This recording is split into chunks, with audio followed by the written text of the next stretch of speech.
রাজশাহীর নাম শুনলেই চোখের সামনে ভেসে ওঠে রসালো আমের কথা।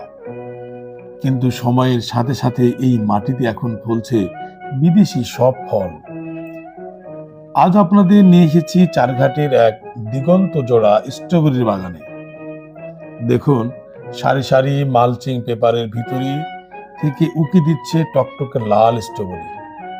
সবুজের মাঝে এই লাল রঙের মেলা যেন এক অন্যরকম প্রশান্তি। এখানকার মাটি ও আবহাওয়া স্ট্রবেরি চাষের জন্য এক উপযোগী হয়ে উঠেছে। চাষিরা অত্যন্ত যত্নের সাথে এই বাগান গড়ে তুলেছেন। প্রতিটি গাছের গোড়ায় প্রয়োজনীয় পানি ও সার দেওয়া হচ্ছে। এই স্ট্রবেরিগুলো কেবল দেখতে সুন্দর নয়, স্বাদেও বেশ মিষ্টি ও সুগন্ধিযুক্ত। এই বাগানের বিশেষত্ব হলো পরিচ্ছন্ন চাষ পদ্ধতি।